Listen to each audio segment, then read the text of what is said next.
Buen día, mi nombre es Paola Cifuentes y me corresponde hablar acerca del pénfigo vulgar. Voy a iniciar dando un pequeño resumen acerca de lo que es la autoinmunidad. Se define autoinmunidad como la respuesta inmune adaptativa específica contra un antígeno propio. ¿Cómo se va a producir esto o por qué se va a producir esto?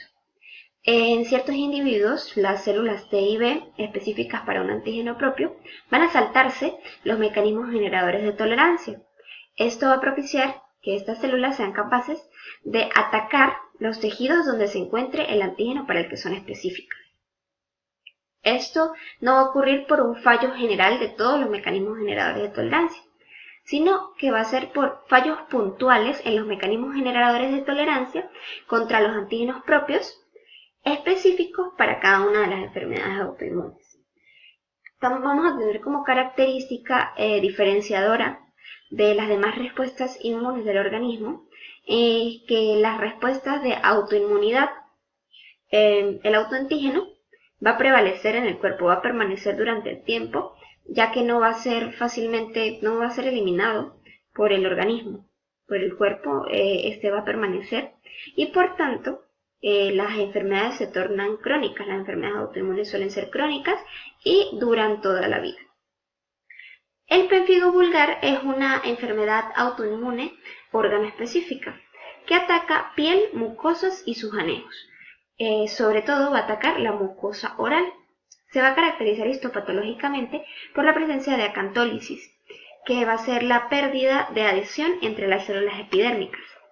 Y va a estar inducida por la presencia de autoanticuerpos patogénicos que van a atacar a ciertas diversas proteínas desmosómicas. Esta enfermedad suele ser potencialmente mortal y se va a caracterizar por la presencia de ampollas intraepidérmicas y erosiones extensas en la piel y tejidos que aparentaban estar sanos. La incidencia del pénfigo vulgar será de 0.1 a 0.5 casos por cada 100.000 habitantes por año. Va a afectar a hombres y a mujeres por igual, con edades comprendidas entre los 40 y los 60 años. Y la población judía ashkenazi, junto con la población hindú y la del Oriente Medio, van a ser la que mayor cantidad de casos de esta enfermedad van a tener, como se puede ver en la tabla de la diapositiva, donde la población de Israel va a tener 1.6 casos por cada 100.000 habitantes. El número, el cual es mayor en comparación con los demás países donde se presentan casos de esta enfermedad. En cuanto a la inmunopatogenia de esta enfermedad, el pénfigo vulgar se caracteriza por la presencia de autoanticuerpos de inmunoglobulina G que van a actuar contra caderinas dependientes de calcio, que van a ser la desmoglobina 1 y la desmoglobina 3, para provocar la acantólisis. Para conocer más a fondo el proceso de esta enfermedad, voy a tocar diversos conceptos. Empezando con la adhesión epidérmica. Para la piel cumplir con su función de barrera contra el ambiente, contra lo externo o contra cualquier noxa de carácter mecánico, químico o microbiano, vamos a tener unas estructuras que van a contribuir en esta adhesión epidérmica, que van a ser las encargadas de esto, que van a ser los desmosomas, que se encargan de la unión célula-célula, y los hemidesmosomas, que se van a encargar de la unión de las células con la membrana basal. Los desmosomas van a ser el blanco de los autoanticuerpos en el pénfigo vulgar, y estos van a tener en su conformación 3 familias de proteínas. Vamos a tener la primera familia, que van a ser las plaquinas, que van a constituir la placa intercelular, y entre estas vamos a encontrar la desmoplaquina, la periplaquina y la emboplaquina, y se van a unir a través de filamentos de queratina. La segunda familia va a ser la familia de las proteínas armadillo, y en estas vamos a tener la placofilina y la placoglobina, que van a actuar como puentes entre las desmoplaquinas intracelulares. Y vamos a tener por último, la tercera familia, que es la familia de las caderinas. En esta vamos a tener las desmogleínas y las desmocolinas, y estas van a unirse con sus homólogas en la célula vecina. Ahora tenemos la teoría de compensación de las desmogleínas.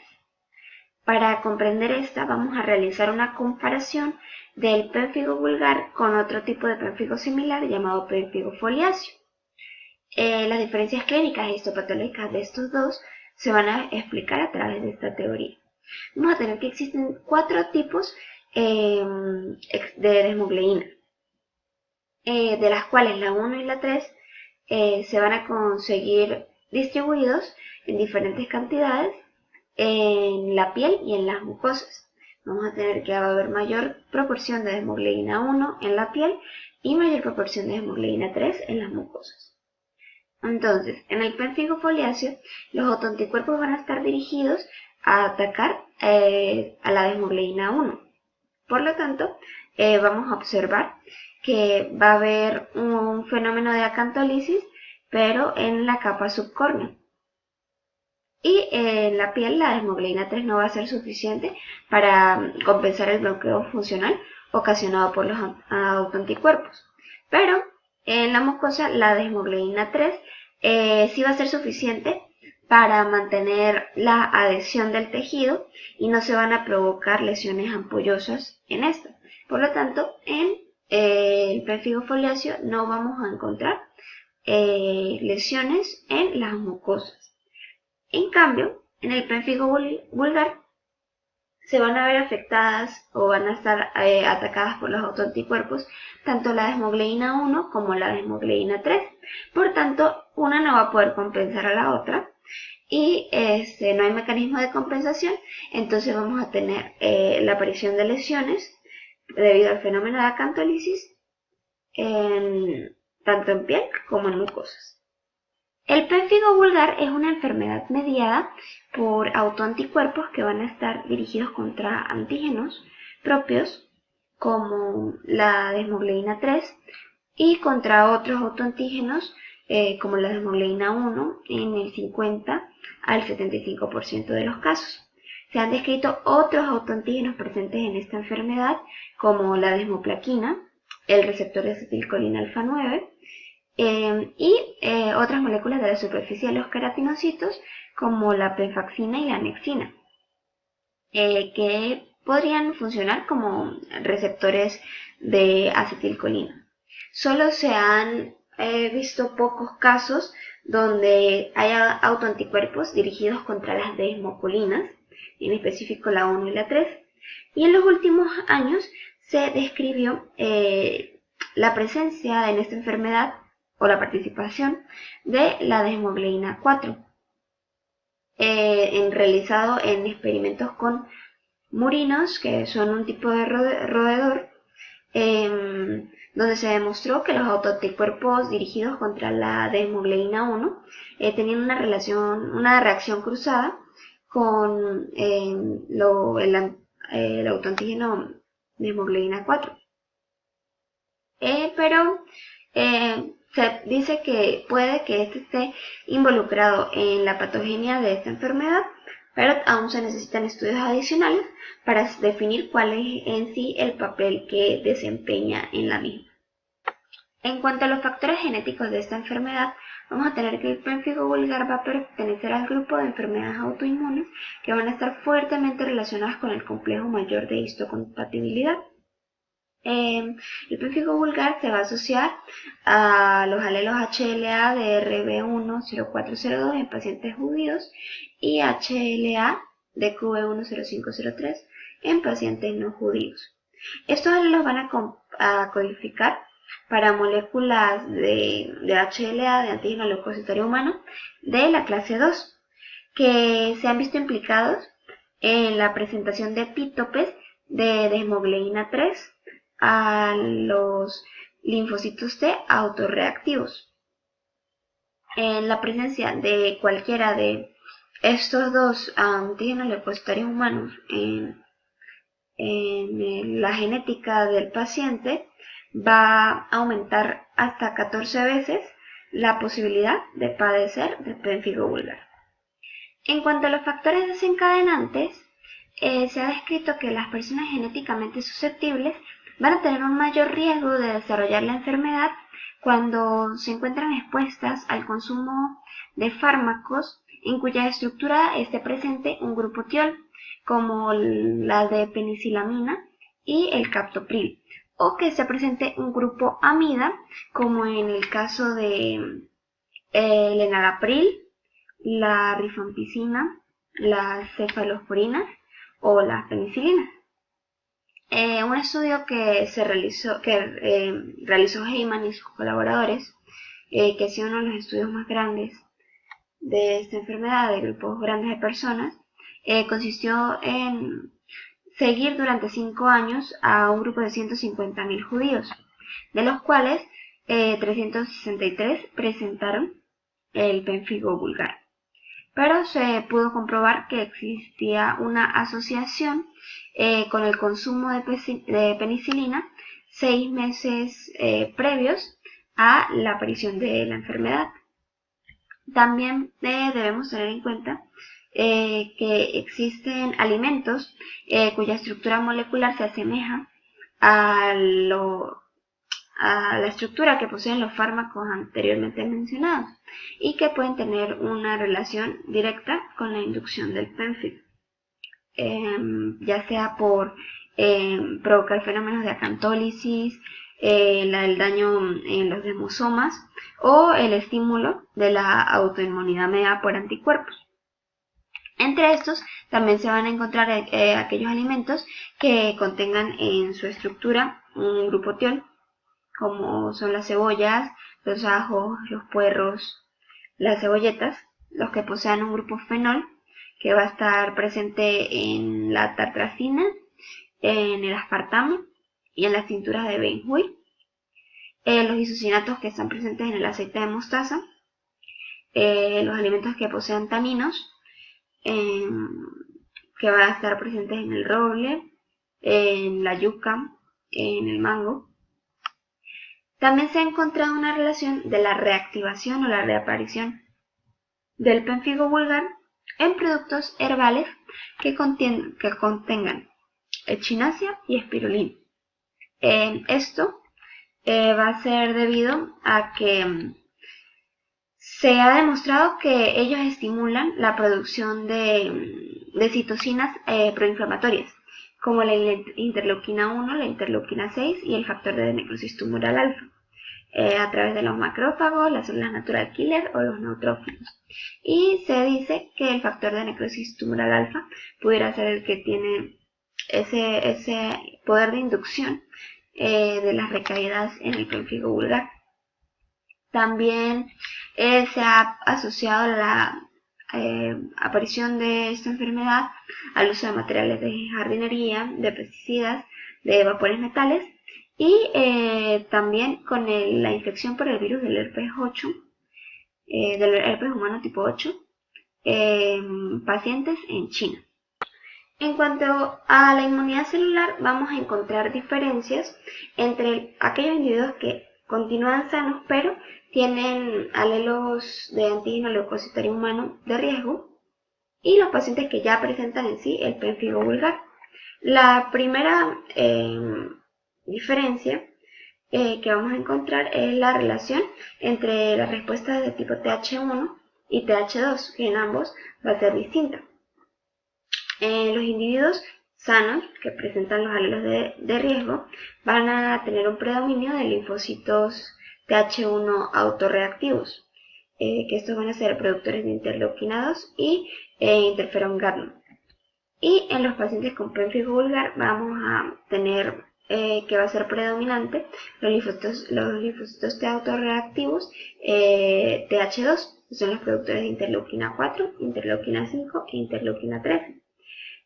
Los linfocitos TH1 van a favorecer una respuesta celular y sus citocinas van a estimular la producción de la inmunoglobulina G1 y de la inmunoglobulina G3. En cambio, los linfocitos TH2 van a producir una respuesta inmunohumoral y sus citocinas van a inducir la síntesis de la inmunoglobulina G4 y la inmunoglobulina G. En la mayor parte de las biopsias en pacientes con pemphigo vulgar se ha encontrado interleuquina 4, que es una citocina propia de los linfocitos TH2. Y en cuanto al interleuquina 2 y interferón gamma, que son los del TH1, se ha encontrado en 71 al 48% de los casos respectivamente.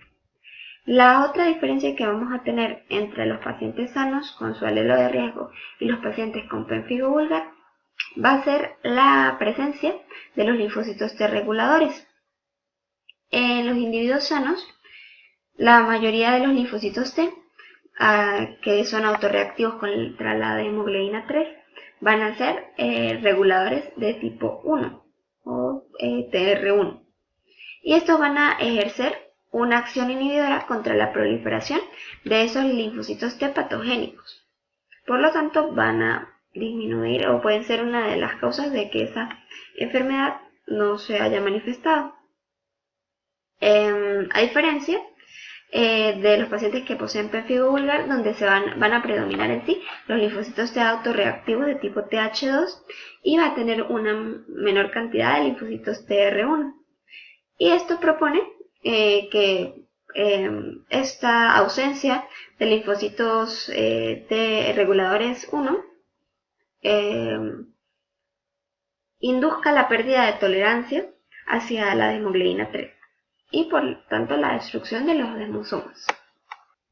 En cuanto a la inmunidad humoral, en sangre periférica de pacientes con pemphigo vulgar se detectaron linfocitos B autorreactivos contra la hemoglobina 3 y también se ha observado que los anticuerpos de tipo inmunoglobulina G producidos por los linfocitos son resultado de selección antigénica, ya que se han presentado múltiples mutaciones cuya naturaleza y cuya distribución no son aleatorias. También se tiene que los linfocitos B y los linfocitos T deben trabajar en conjunto, deben trabajar de forma cooperativa para producir anticuerpos contra la deshemoglobina 3. En cuanto a los anticuerpos, vamos a tener que en el pemphigo vulgar van a ser la inmunoglobulina G y anticuerpos policlonales, es decir, que van a reconocer diferentes epítopes antigénicos porque van a proceder de diferentes colonias o clones de linfocitos B. Aunque se producen diferentes subtipos de inmunoglobulina G, la inmunoglobulina G4 es más frecuente que esté presente en pacientes con una enfermedad que acaba de iniciar, de aparición reciente.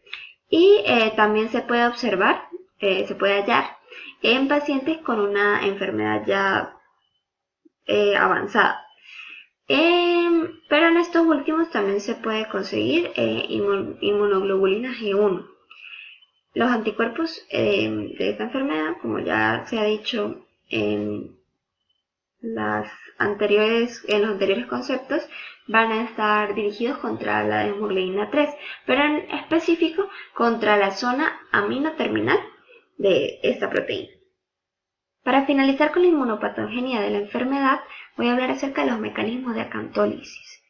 A través de los diversos estudios que se han realizado para conocer más a fondo acerca de la enfermedad del pemphigo vulgar, se ha decidido evaluar diversos mecanismos para saber qué papel juegan en la inducción de la acantólisis como tal.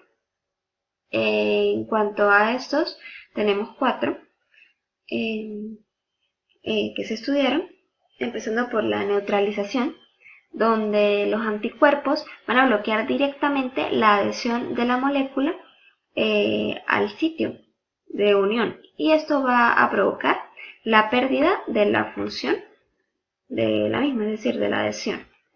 En cuanto a la activación del complemento, vamos a tener que los anticuerpos tipo inmunoglobulina G van a tener la capacidad de activar el complemento.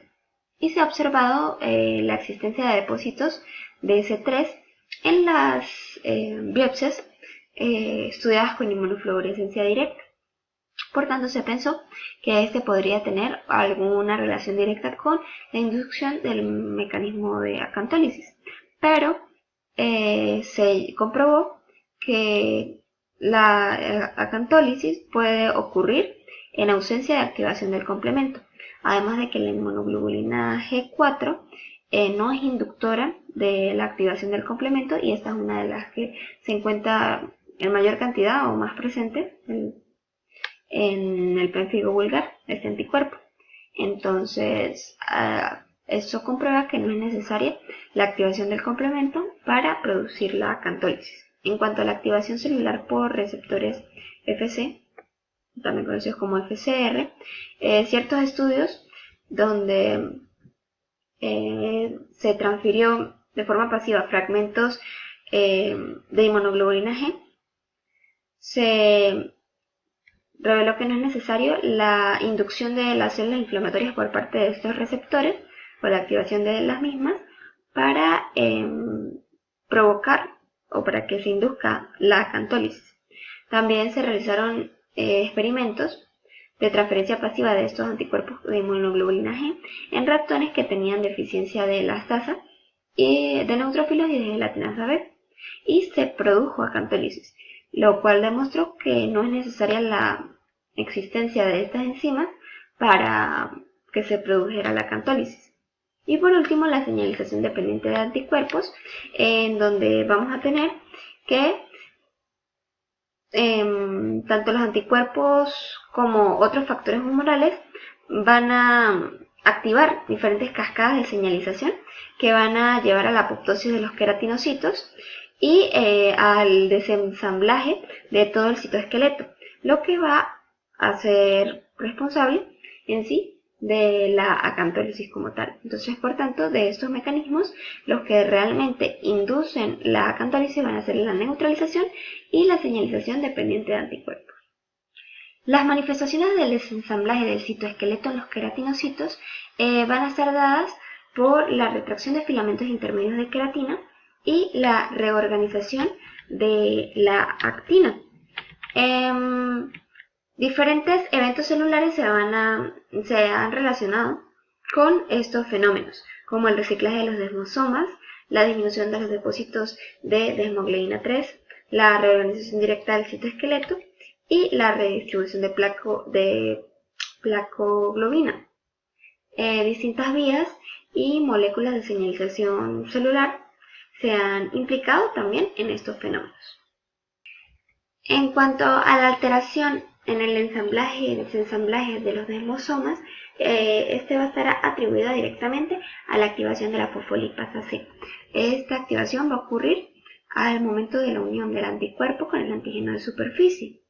Luego de la activación de la fosfolipasa C, se va a inducir el aumento del diacilglicerol y el inositol trifosfato, quienes a su vez, a través de diferentes mecanismos, van a activar a la proteincinasa C, quien va a producir la activación del sistema proteolítico activador de plasminógeno tipo urosinasa.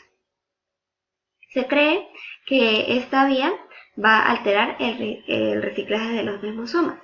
Y también se ha visto que la inhibición tanto de la fosfolipasa C como de la proteincinasa C y de calmoglulinas puede influir en la inhibición de la acantólisis. Por lo tanto, este mecanismo podría ser tomado como un futuro tratamiento para esta enfermedad, aunque todavía faltan estudios para poder realizar esto.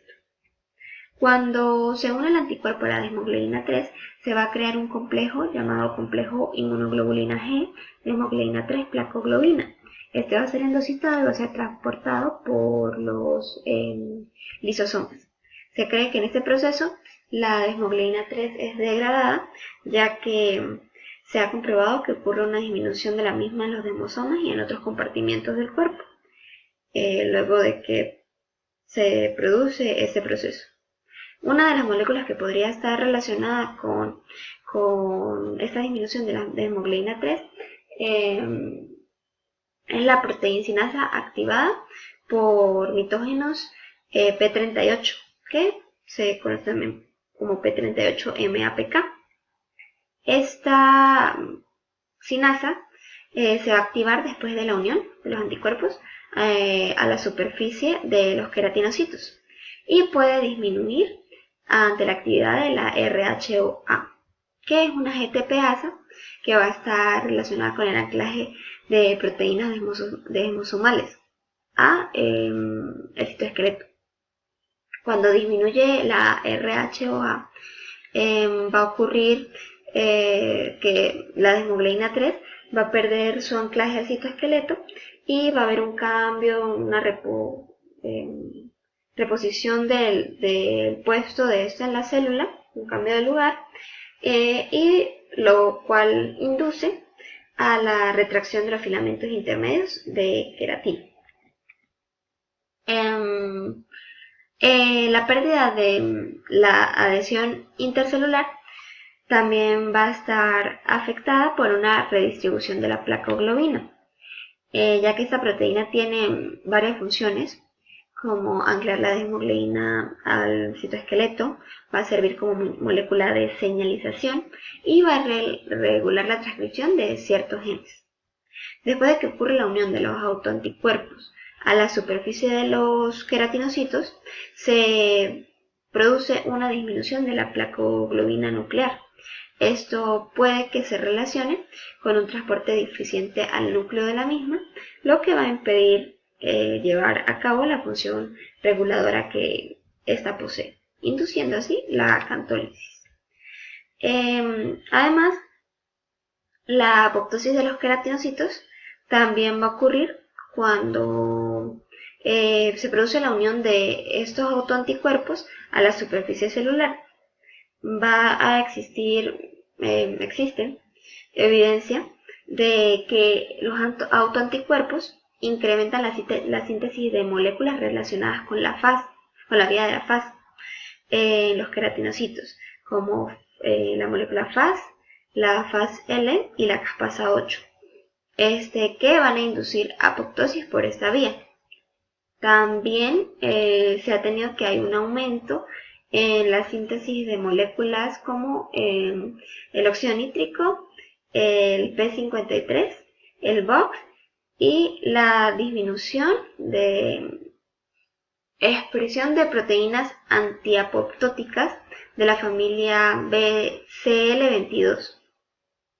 Mediante estos anticuerpos contra la Fas-L, inhibidores de caspasas, se puede producir o se puede inhibir la producción de la apoptosis, y esto puede evitar parcialmente la acantólisis. En cuanto a las manifestaciones clínicas del pérfido vulgar, la aparición de ampollas va a ser lo característico de esta enfermedad. Estas van a tener un tamaño variable que va a ir desde el tamaño de un guisante hasta el tamaño de una nuez. Su color va a depender del contenido que tengan, pueden ser transparentes, amarillentas o pueden tener un contenido hemorrágico. En ocasiones el contenido también puede ser ceroso o purulento. La ampolla normalmente va a ser de consistencia flácida, pero se suelen también encontrar algunas que están a tensión, que están bastante tensas. Estas lesiones pueden confluir y formar junto con ampollas vecinas una lesión de mayor tamaño. Esta se conoce como flictena, o también puede aumentar de tamaño periféricamente, dejando en el centro una placa erosivo-costrosa.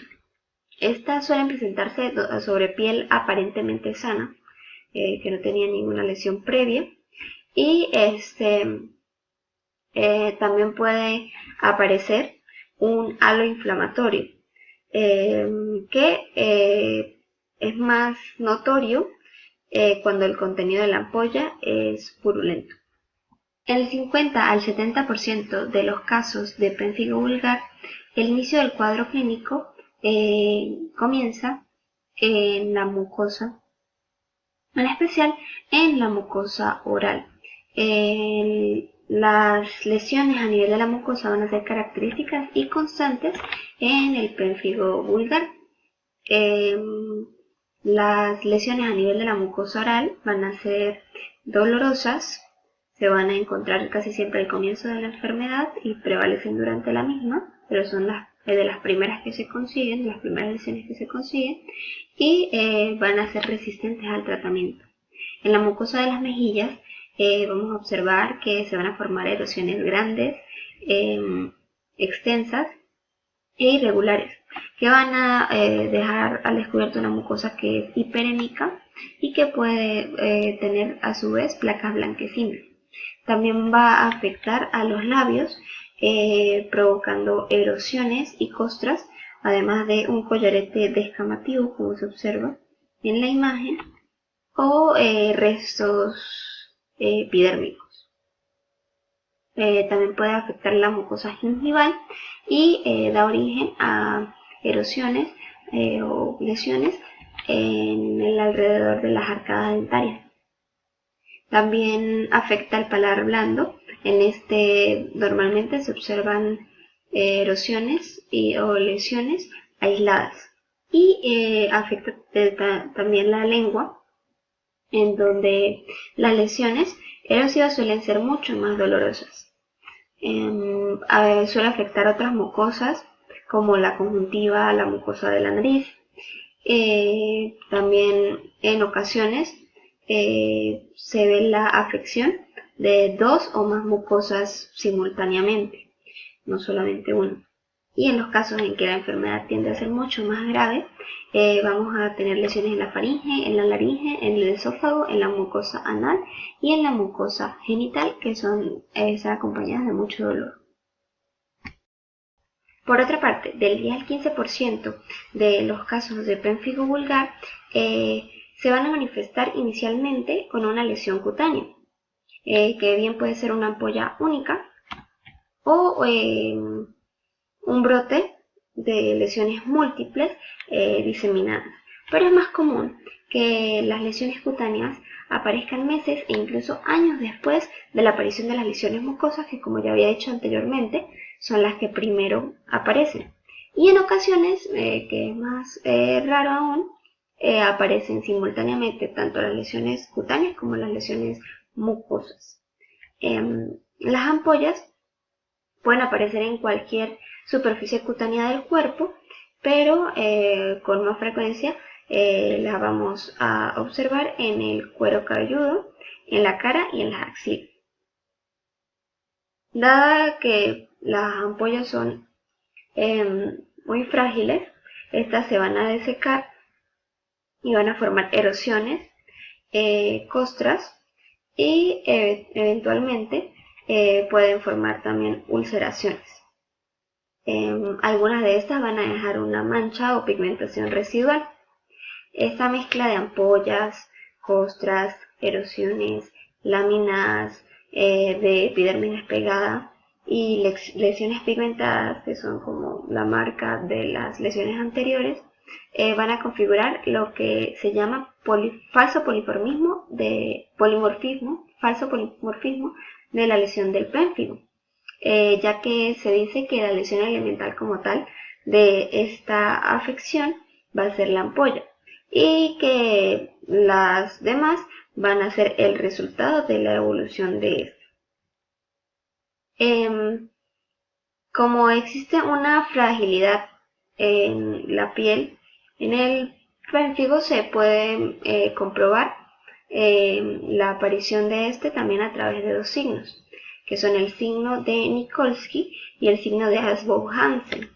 En el signo de Nikolsky se va a demostrar el despegamiento epidérmico, y esto se va a realizar ejerciendo una presión tangencial con el dedo sobre la superficie de la piel.